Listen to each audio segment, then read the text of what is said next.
The fire was burning low, just soft cracks and the occasional pop as the driftwood collapsed into glowing orange embers. A faint breeze stirred the smoke, carrying it out over the dunes and toward the endless black stretch of ocean beyond. The waves rolled in, steady and slow, a constant hush hiss that filled the gaps between our words. It was the kind of sound that should lull you to sleep, but tonight it just made everything feel empty, like we're the only people left in the world. Tom sat beside me, poking at the coals with a stick, watching them break apart like fragile glass. Across the fire, James cracked open one last beer, the hiss of the tab loud in the quiet. "See you 2 in the morning," he called, standing up and stretching, his silhouette towering for a moment against the faint glow of their RV's porch light. Michelle was right behind him, her hoodie zipped up to her chin, dark ponytail swinging as she looped her arm through his. Her quiet laugh drifted back to us on the wind. Their RV sat tucked just beyond the dunes, its windows glowing warmly. It looked cozy, inviting, like a tiny safe harbor on the endless, empty beach. "Night," I called after them. Tom raised a hand in a lazy wave. We watched as they disappeared inside, the faint click of the door closing swallowed by the steady crash of the waves. A minute later, their light dimmed to a soft, golden glow. It was the only sign of life for miles, the only interruption in the vast, dark stretch of sand and ocean and sky. "You ready?" Tom asked, stifling a yawn. "Yeah," I said, but I didn't move right away. Something about the night unsettled me, though I couldn't name it. The air felt wrong, too still, too wide, but I shoved the feeling down. It was just the isolation getting to me. That's what we'd wanted, right? A break from the crowds. No neighbors, no city noise, just us. We made our way to our own RV, the sand shifting underfoot, cool and damp. I glanced over my shoulder one last time. The butler's RV sat quietly under the stars, the faintest flicker of movement behind the curtains. Probably the cats. The door creaked as we climbed inside, the sound oddly sharp in a hush. Normally it annoyed me, but tonight it felt grounding, real. Inside, the small space was warm, faintly scented with the lingering smoke from the fire and the salt air that clung to everything. I peeled off my hoodie, tossed it onto the seat, and stretched out on the bed beside Tom. The gentle sway of the RV as we settled reminded me just how close we were to the ocean's edge. Outside, the surf roared, a low, endless breath that rose and fell with eerie rhythm. Tom was asleep within minutes, his breathing steady and slow. I stared at the ceiling for a while, listening. The quiet was absolute. Too absolute. No cars, no distant highway hum, just the tide, and that sense of being entirely cut off. Eventually, my eyes grew heavy, the crash of the waves pulling me under, like a lullaby whispered by the ocean itself. But even in sleep, that wrongness lingered. And when I woke up later, gasping, heart racing, the night had changed. It must have been around midnight when I jolted awake. Not from a dream, not from Tom shifting beside me. It was something else. The sound at me first, low, sharp voices cutting through the rhythmic hush of the waves. Urgent, bitter, like an argument caught in a vice. For a second, I thought maybe it was James. His deep chuckle, Michelle's softer tones. But this wasn't them. These voices were tight with tension, angry, and unfamiliar. My heart thudded against my ribs as I slid out of bed, careful not to jostle Tom. The RV creaked faintly under my weight, a small, human sound in the vast, empty night. I crept to the window, my bare feet cold against the floor, and eased the blinds apart with 2 fingers. At first, all I saw was moonlight spilling across the sand, pale and cold. The dunes rose and fell like frozen waves beyond the campsite, their edges sharp under the silvery glow. But then movement. 2 figures stood near the butler's RV. Their outlines were murky in the low light, but I could make out enough to send a fresh spike of adrenaline coursing through me. One was tall, broad-shouldered, with a baseball cap pulled low over his face. The brim threw shadows over his features, making him look faceless. In his hand, A flashlight cut jagged beams across the sand, darting like a predator's gaze. The other was a woman, her hair tied back in a tight ponytail. She was talking fast, her arms gesturing sharply. The words were muffled by distance and wind, but the tone, sharp hissed, made my stomach knot. This wasn't a stroll on the beach. This wasn't some late-night fishing trip. This was something else. I froze, watching as the man's flashlight beam lingered on the butler's RV door, then swept the ground, then flicked off entirely. The woman grabbed his arm. More words, more angry whispers I couldn't catch. I didn't like this. I didn't like this at all. "Tom," I whispered, my voice tight with fear as I reached back, shaking his shoulder. He groaned, half asleep, turning over. "What's wrong?" His voice was rough with sleep, but the concern was immediate when he saw my face. I pointed toward the window, pressing my finger to the cold glass. "Someone's out there, by their RV." Tom sat up fast, rubbing his eyes before creeping to my side. But when he peered out, the beach was empty. Just dunes, moonlight, shadows stretching long across the sand. The figures were gone. Tom's brows pulled together. Maybe just late-night walkers," he offered, but the uncertainty in his voice betrayed him. I didn't answer. I just stared at the empty beach, unease coiled tight in my chest. The waves kept rolling in, steady and endless. But the night felt wrong now. Thick with silence, heavy with something unspoken. Neither of us slept much after that. I lay awake, eyes fixed on the ceiling, ears straining for every sound. The creak of the RV, the soft rattle of sand against the windows, the hiss of wind slipping through the dunes. And somewhere beyond that, I thought I heard footsteps, crunching slow, deliberate. But when I looked, there was only the endless beach and the shadows moving in the moonlight. By morning, the sky was bruised with low gray clouds, and the ocean churned restless against the shore. The wind had picked up, whistling faintly around the RV, like something whispering at the edges of the world. But that wasn't what made the beach feel wrong. It was the silence, the stillness, a campground that had been alive with quiet conversation, flickering firelight, the occasional meow from Michelle's cats now sat hollow. Empty. I stepped outside, the sand cool under my sneakers, expecting to see James cracking jokes by his grill or Michelle tossing a toy for the cats. But their RV sat still, silent. The door was ajar. It swayed slightly in the wind, creaking with a faint, haunting sound that made the hairs on my arms rise. "Tom," I called quietly, never taking my eyes off that door. He joined me in seconds, frowning. "They're not up." I shook my head, the knot in my stomach twisting tighter. Together, we walked over, every step sinking into the sand, leaving faint impressions behind us. The butler's pickup truck was still there, parked beside the RV, its tires half buried in the sand from the night wind. But the keys dangled from the ignition. I knocked gently on the open RV door, the creak louder now. "James? Michelle?" No answer. A cold, gnawing feeling pressed against my chest. I pushed the door open wider and stepped inside. The air was stale, untouched. Their two cats paced restlessly, meowing sharp and loud, their bowls dry and empty.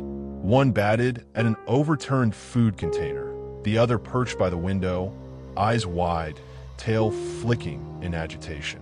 On the counter, a half-full coffee mug sat abandoned beside a folded newspaper. A single sneaker lay discarded near the tiny kitchenette, and Michelle's locket, the one she never took off, was gone from its usual place on the table. "This isn't right," I whispered, my throat tightening. Tom's jaw tensed as he scanned the RV. Where'd they go? Their truck's still here. Outside, the wind rattled the awning, making the whole RV groan faintly. We searched the beach for hours, walking the dunes, calling their names, voices growing hoarse with each unanswered echo. "James! Michelle!" The vastness swallowed our words. The sand stretched undisturbed. No footprints leading away. No signs of a hike or stroll. Just emptiness and the rhythmic hiss of the waves, indifferent and cold. But near noon, as we passed a pile of tangled driftwood and seaweed, I froze. My pulse slammed against my ribs. At the edge of the dunes, parked half-concealed behind a rise of sand, was a rusty old pickup truck. And beside it, those figures from the night before. The tall man with the low baseball cap, the woman with the ponytail. Only now, they weren't arguing. They were working, dragging something heavy across the sand.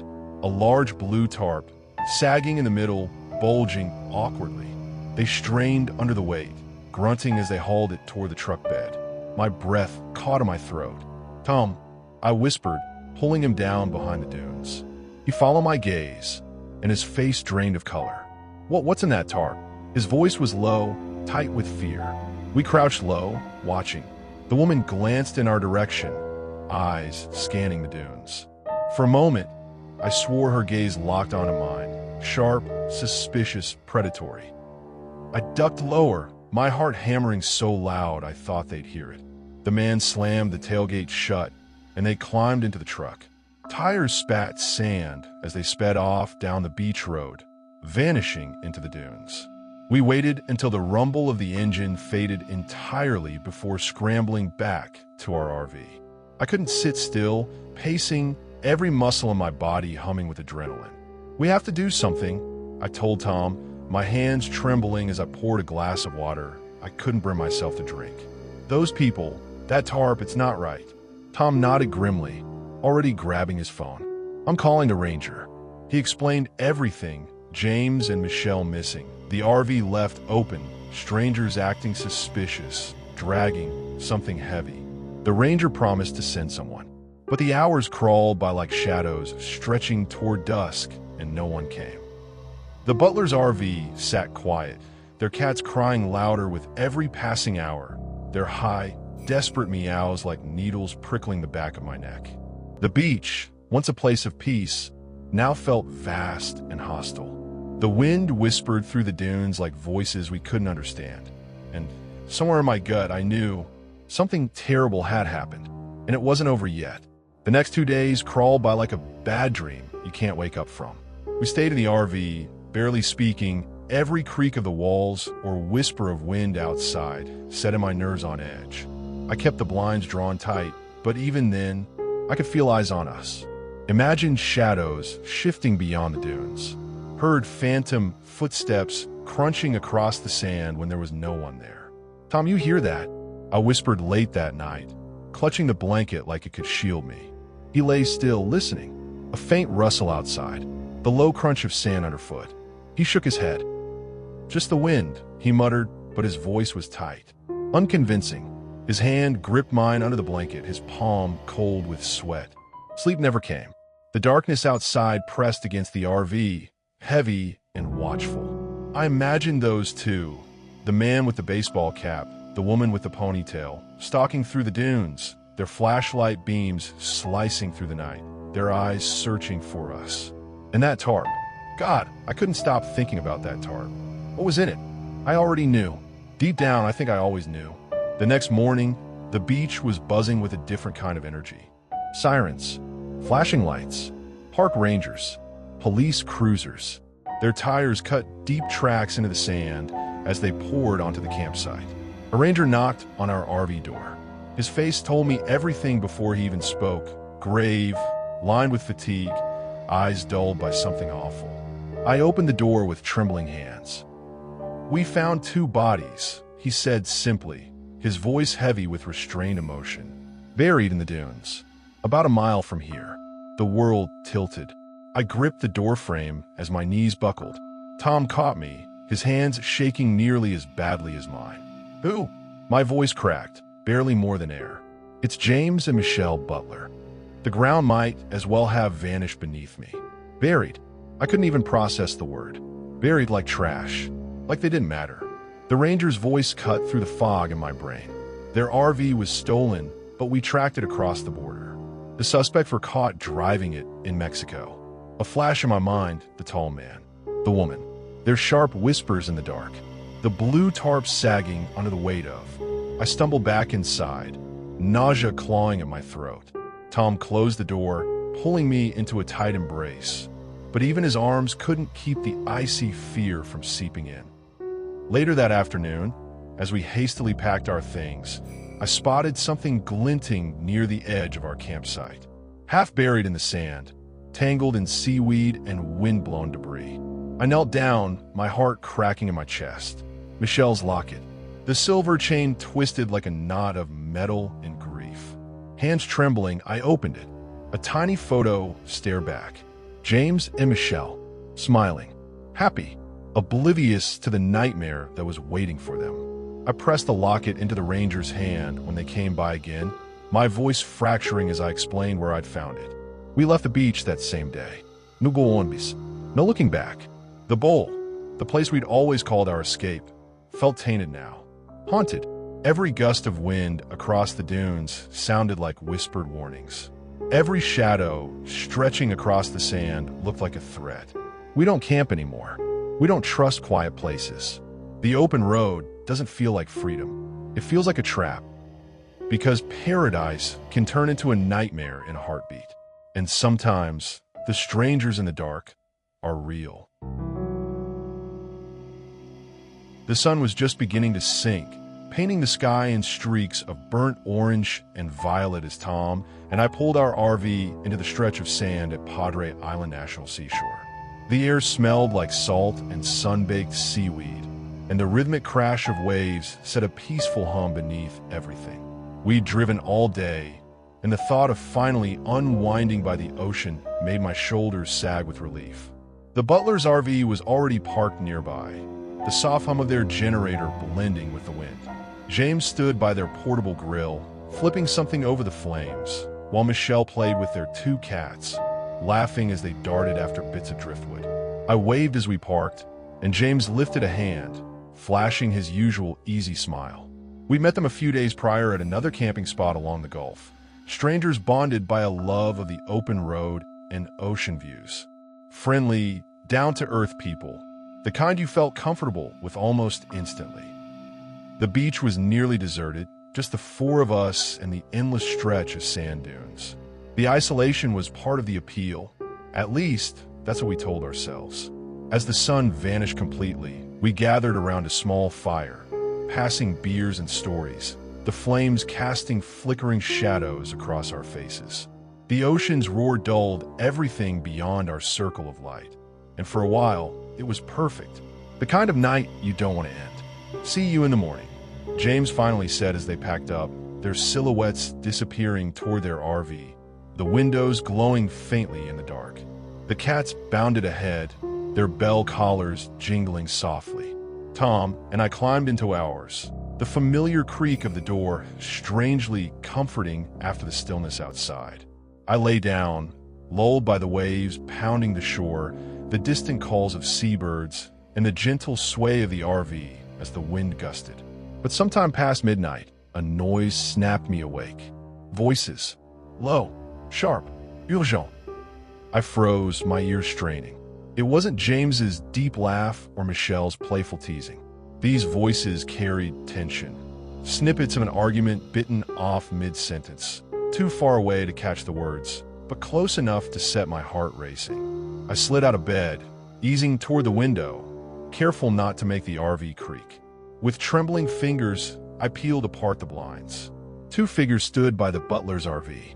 Moonlight caught their shapes, silvering their edges but leaving their faces in shadow. One was tall, broad-shouldered, a baseball cap pulled low over his brow. A flashlight dangled from his hand, its beams skittering over the sand. The other, a woman with a high ponytail, gestured fiercely, her silhouette rigid with tension. Her voice carried in hissing bursts, the words lost in the wind. A chill tightened around my ribs.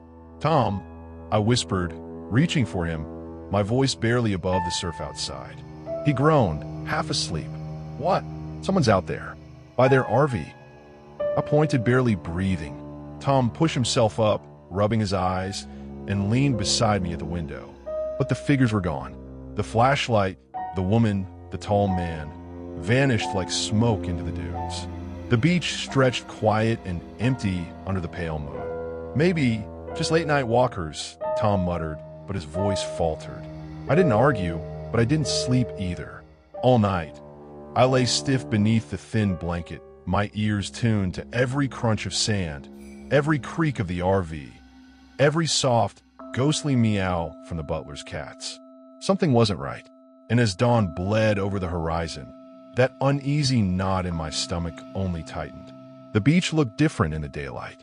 The sky was cloudless, the ocean a brilliant blue, but the air felt off, like the whole place was holding its breath.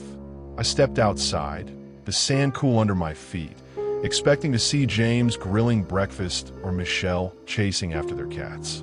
But their RV was eerily still. No laughter, no clink of coffee mugs, just the soft creak of their RV door, hanging slightly ajar, swaying in the morning breeze. A sharp jolt of anxiety ran through me. "Tom," I call, my voice tight. He emerged from our RV, squinting in the sunlight. "What is it?" I nodded toward their RV. "Their door, it's open." His expression darkened instantly. We walked over together, the sand sticking to my sneakers with each heavy step. "James? Michelle?" I called, knocking gently on the open door. No answer. Inside, their two cats paced anxiously, meowing loud and desperate. Their food bowls were empty, the litter box untouched. A half-full coffee mug sat abandoned on the tiny counter next to a folded newspaper. But what made my blood run cold was the missing locket. Michelle's silver locket, the one she never took off, was gone from the table where I'd seen it the night before. "This isn't right," I whispered. Tom scanned the RV, his jaw tightening. Where the hell would they go? Their truck's still here. Sure enough, the pickup they towed behind the RV sat parked beside it. The keys dangled from the ignition. We searched the beach, our calls carried away by the wind. "James! Michelle!" My voice echoed, swallowed by the vast emptiness of dunes and crashing surf. The sand stretched out undisturbed. No footprints, no tire tracks, nothing to explain their absence. That's when I saw them again. Just beyond the dunes, by a rusted old pickup truck, the two figures from the night before stood hunched over something. The tall man in the baseball cap, the woman with the ponytail, their faces hidden in shadow. They were dragging a heavy, awkward shape wrapped in a blue tarp, the kind campers used to keep their gear dry. It sagged in the middle, bending unnaturally. My breath caught in my throat. "Tom," I hissed, grabbing his arm and pulling him behind a dune. We crouched low, peering through the sea grass as they struggled to lift the tarp into the back of the pickup. What's in that?" Tom's voice cracked, his face pale. The woman's head snapped in our direction. Even from here, I could see her eyes narrow, scanning the dunes. I ducked lower, my pulse hammering. The man slammed the tailgate shut, and they climbed into the truck, the tires spitting sand as they peeled away toward the highway. We sprinted back to our RV, fear gnawing at every nerve. "We have to do something," I told Tom, fumbling for my water bottle with trembling hands. "Those people, that tarp, it's not right." Tom didn't argue. He grabbed his phone, his face grim as he dialed. "Padre Island Rangers," a voice answered after a few rings. "My neighbors, James and Michelle Butler, they're gone. Their RV's wide open, cats left behind, and we saw some people acting suspicious. I think they might have taken them." The ranger's tone shifted instantly, the easy professionalism replaced by concern. "Stay put. We're sending someone out." But hours crawled by. The beach remained deserted. No rangers, no police, just the endless, empty sand and the faint, mournful cries of the butler's cats drifting through the still air.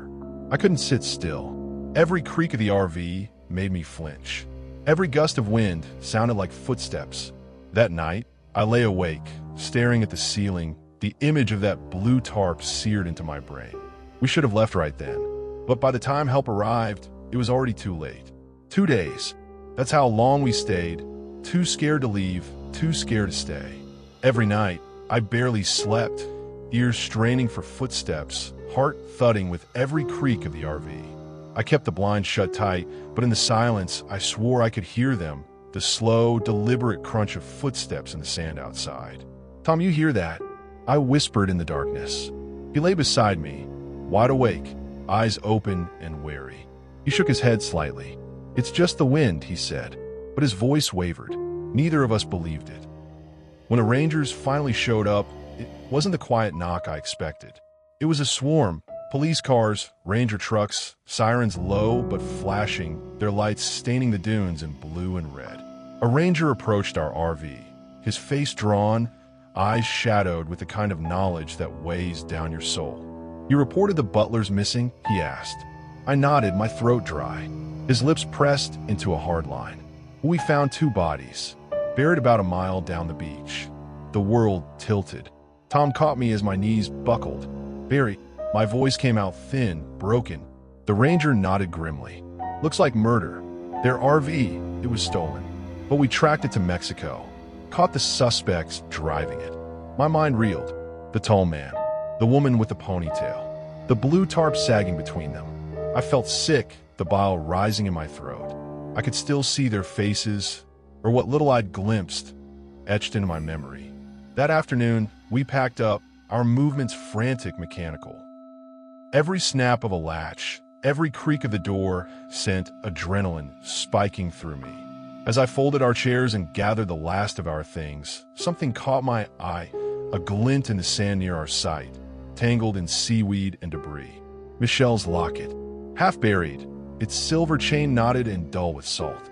My hand shook as I picked it up, brushing away the grit. I opened it.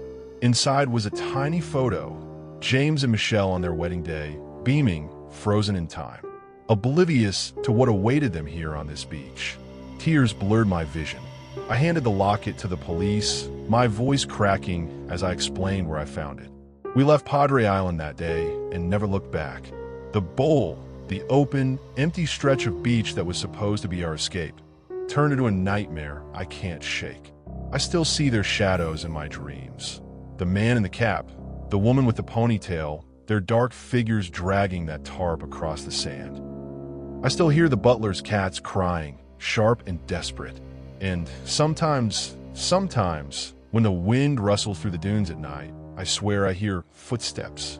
The open road doesn't feel like freedom anymore.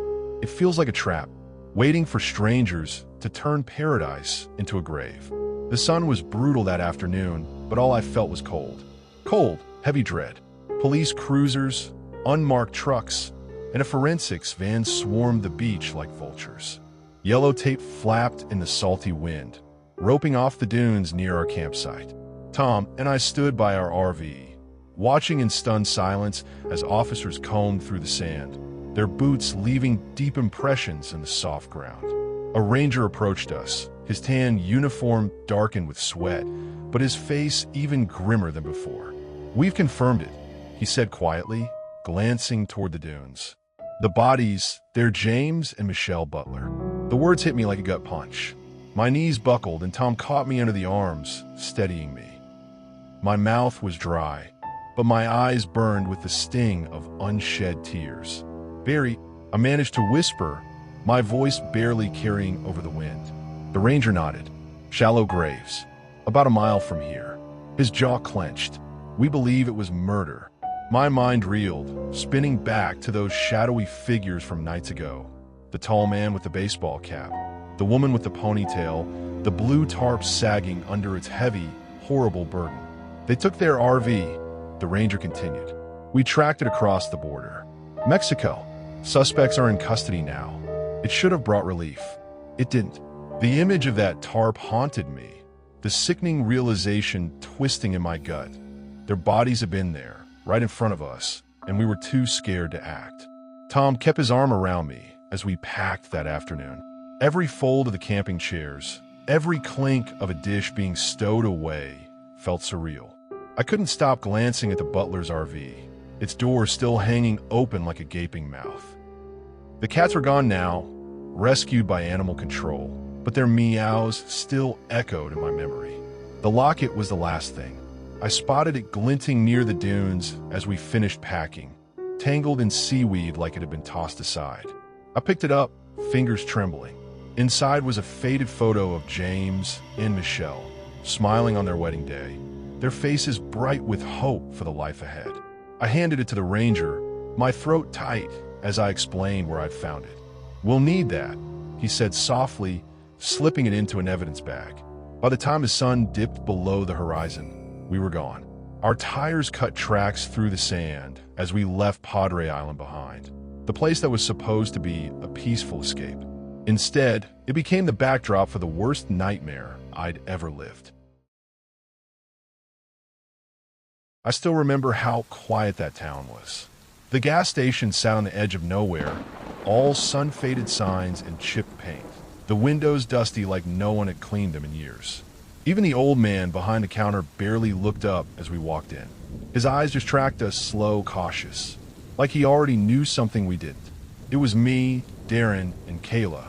We've been planning this trip for months, a weekend off the grid, hiking and camping. No phones, no distractions. Just fresh air and the open trail. Black Hollow Trail wasn't even on most maps. Darren had found it on some obscure hiking forum, called it a hidden gem, said it was quiet, untouched, a perfect escape. Yeah, untouched was right. Like the place wanted to stay that way. The old man finally spoke when he saw us buying camping gear.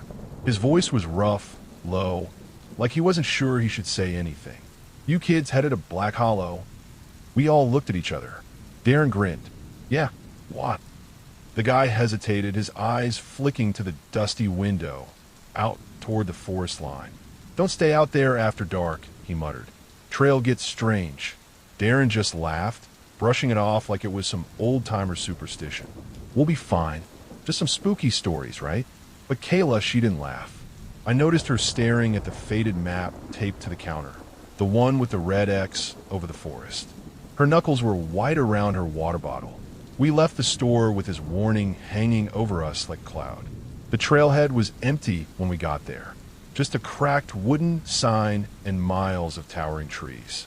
The sun barely cut through the canopy, and everything smelled like damp earth and old leaves. It was unsettling, the kind of quiet that makes your skin itch. We hiked in a couple of miles and set up camp near a clearing. No other hikers. No distanciate. Just the three of us swallowed up by the woods. That night, I couldn't sleep. It wasn't just the unfamiliar sounds or the uncomfortable ground. It was something else. Something wrong. I lay there, staring at the ceiling of the tent, every muscle tense. It was dead silent, but I swear I heard voices. Low, whispering, faint, like they were weaving through the trees, circling us. I told myself it was nothing, just my imagination, or maybe Darren snoring again. But deep down I knew we weren't alone out there, and whatever was watching us, it had been waiting. By morning, the forest didn't feel any friendlier. The sunlight barely filtered through the trees, thin and gray, like it was struggling to reach the ground. Everything was damp.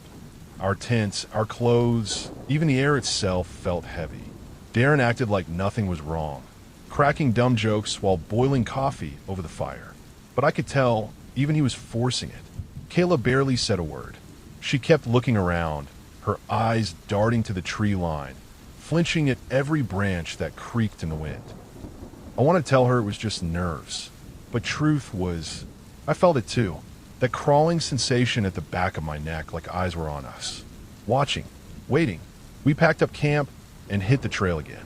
The deeper we went, the worse it got. The map showed a loop trail, but every step forward felt wrong. The trees looked the same in every direction. Tall, gnarled trunks covered in moss, their branches tangled like skeletal arms. At one point, Darren stopped, frowning at the map. "Wait, this isn't right," he muttered, spinning in place. We're supposed to hit the creek by now, but there was no creek, just more trees and silence, so thick it pressed against your ears. We kept walking. Hours, maybe. Time got weird out there. My phone had no signal, no GPS, just a black screen with the time frozen at 11:11. I swear it didn't change for what felt like forever. Kayla finally broke. "We're lost," she whispered, her voice cracking. No, the trail loops back." Darren started, but even he didn't sound convinced. I noticed something then. The ground. It was off. No footprints. Not ours, not anyone else's. Like the earth swallowed them. Behind us, nothing. It didn't make sense. By evening, the sky turned a pale, sickly shade, the clouds unmoving. And then we found it. The clearing. At first, I thought it was different, new. But when I looked closer, my stomach turned. It was the same clearing from last night. Same moss-covered stump, same crooked trees. We've been walking in circles. Kayla's eyes filled with tears. Darren cursed under his breath. We set up camp again, but it wasn't the same.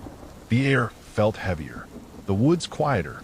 That night, none of us slept. We just sat around the fire, jumpy, exhausted, listening to the nothingness pressing around us. And when the fire died, I saw them. Figures tall, unmoving, standing just beyond the trees. Watching. Darren never saw them. Kayla wouldn't even look. But I know what I saw. We weren't alone. And we never had been. By morning, Darren was gone. His tent stood exactly as we left it. Zipped shut, his boots outside, untouched. But he wasn't inside. His pack, his jacket, even his phone, all still there. But him? Gone. Just gone. Kayla lost it. She tore through the trees, calling his name, her voice cracking with panic. I wanted to follow, but my legs felt frozen, like the fear had crept inside my bones. I just stared at Darren's tent, the fabric swaying gently in the breeze, like he'd slipped out without making a sound. But I knew that wasn't possible. We searched the woods for hours, but it didn't matter. Every direction blurred into the same tangled mess of branches and moss. No footprints, no broken twigs, no sign he'd ever been here at all. By evening, Kayla and I ended up back in the same clearing. The same damn clearing. I hated it now. The way the trees leaned in too close, the way the ground felt soft underfoot, like it might swallow you whole if you stood still long enough. "We have to leave," Kayla whispered. Her eyes were bloodshot, her voice raw from screaming Darren's name. I nodded, but deep down I knew there was no leaving. That night, the shadows moved closer. I could see them now, tall, thin figures just beyond the firelight, featureless faces staring, unblinking, silent. They never crossed the invisible line of the fire's glow. But they didn't have to. Their presence pressed in, thicker than the fog creeping through the trees. Kayla saw them too this time. She clutched my arm so tight her nails dug in. "They took him," she whispered. "They're going to take us too." I didn't answer, because I knew she was right. The forest didn't want us to leave. We never made it out that night. The shadows crept closer, tighter, until the fires sputtered and died. Then the forest swallowed us. I don't remember falling asleep, if that's what you could call it.